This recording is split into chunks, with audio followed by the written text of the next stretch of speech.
ဒီမိန်းကလေးကသူ့ချစ်သူနဲ့အင်္ဂလိပ်စင်တူဝတ်ချင်ခဲ့ပေမဲ့သူ့ချစ်သူကဝါလွန်းတာကြောင့်အကြီးဆုံးစိတ်ကြောင့်မှမတော်ခဲ့ပါဘူးဒီလိုထည့်ရက်တွေကကောင်လေးကိုကိုယုံကြည်မှုပျောက်ဆုံးစေခဲ့ပေမဲ့ဒီမိန်းကလေးကတော့သူ့ကိုတခါမှလောင်ပြောင်တာမျိုးမလုပ်ခဲ့ပါဘူးအမြဲတမ်းပဲချင်းချင်းနာနဲ့စိတ်ရှည်လက်ရှည်အားပေးနှစ်သိမ့်ခဲ့ပါတယ်ချစ်သူရဲ့အားပေးထောက်ခံမှုတွေကြောင့်ကောင်လေးကနောက်ဆုံးမှာတော့သူ့ဘဝကိုအမှန်တကယ်ပြောင်းလဲဖို့ဆုံးဖြတ်လိုက်ပါတယ်သူဟာနေ့တိုင်းပုံမှန်ပြေးပြီးလေ့ကျင့်ခန်းလုပ်ခဲ့ရလအနေငယ်အတွင်းမှာပဲရုပ်ဖြောင်ပြီးတက်ကြွတဲ့လူငယ်တယောက်အဖြစ်လုံးဝပြောင်းလဲသွားခဲ့ပါတယ်သူတို့နှစ်ဦးပျော်ရွှင်စရာအချိန်တွေကိုအတူဖြတ်သားနေတော့မှပဲကောင်လေးကကုမ္ပဏီတစ်ခုကနေအလုပ်ခန်းလန့်ချက်ရရှိခဲ့ပါတယ်ခွဲခွာရတာကိုမိန်းကလေးကမလိုလားပေမဲ့ကောင်လေးရဲ့အနာဂတ်အတွက်ဆက်ပြီးအားပေးခဲ့ပါတယ်ဒါပေမဲ့အဲ့ဒီအချိန်ကစပြီးသူတို့ရဲ့ဆက်ဆံရေးကတဖြည်းဖြည်းပြောင်းလဲသွားလိမ့်မယ်ဆိုတာကိုတော့သူမှမသိခဲ့ပါဘူးအလုပ်ပထမဆုံးနေ့မှာပဲကောင်လေးကအဲနာလို့ခေါ်တဲ့အလုပ်တဲ့နောက်တစ်ယောက်နဲ့ဆုံတွေ့ခဲ့ပါတယ်သူမကလူတွေကိုဘယ်လိုကင်တွယ်ရမလဲဆိုတာကောင်းကောင်းသိပြီးလဲပတ်လွန်သူတစ်ယောက်ပါဒီနေ့မှာကောင်လေးကလုတ်ဖော်ကင်မဲ့တွေ့တော့ဖြော်ရည်ဒီဝယ်လာတဲ့အခါအဲနာကသူမကိုယ်တိုင်ဝယ်လာတယ်လို့မျိုးဟန်ဆောင်ပြီးအလုပ်ဖော်ဒီကိုလိုက်ဝေခဲ့ပါတယ်ဒါတင်မကသေးပဲသူမဟာကောင်လေးရဲ့ကွယ်ရမှာအထက်လူကြီးကိုချောစားတိုက်ခဲ့တာကြောင့်ကောင်လေးကအပြင်းထန်အဆူခံခဲ့ရပါတယ်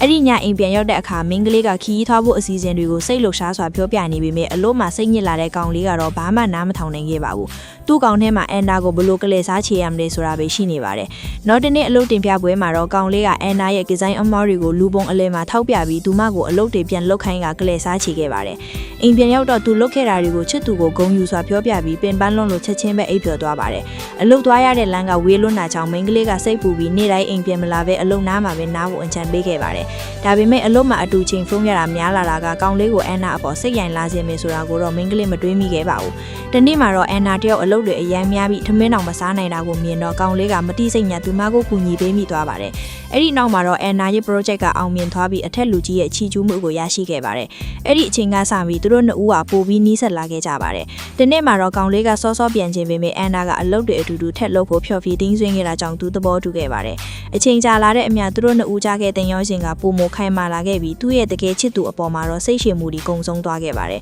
နောက်ဆုံးမှာတော့မိန်းကလေးကတခုခုမားနေပြီဆိုတာကိုသိရှိသွားပြီးငိုကြွေးခဲ့ပါတယ်ကောင်လေးကသူမကိုနှစ်သိမ့်ဖို့ကူရေးစင်နဲ့မတိစိတ်ကနေသူမကိုအန်နာလုံးမခေါ်လိုက်ပါတယ်အဲ့ဒီအမားလေးတစ်ခုကမိန်းကလေးရဲ့နှလုံးသားကိုအပိုင်းပိုင်းအပြစ်ပြစ်ကွဲသွားစေခဲ့ပါတယ်နာကျင်မှုနဲ့ဒေါသလေးကြောင့်မိန်းကလေးကကောင်လေးကိုရင်ဆိုင်မေးမြန်းခဲ့ပေမဲ့ကောင်လေးကတော့သူ့အမားကိုဝေမခံပဲမိန်းကလေးကပဲအထိခိုက်မခံလွန်းတာပါလို့ပြန်ပြီးဆွတ်ပြားခဲ့ပါတယ်နောက်ဆုံးမှာတော့မိန်းကလေးကကားပေါ်ကဆင်းပြီးနောက်ကိုလှည့်မကြည့်တော့ပဲသူ့ဘဝတွေကထွက်ခွာသွားမှာတော့တယ်ကောင်လေးကလည်းသူမကိုလိုက်ပြီးမတားခဲ့ပါဘူးဒါကသူတို့နှစ်ဦးရဲ့ဆက်ဆံရေးနောက်ဆုံးဆက်တင်းသွားပုံပါပဲ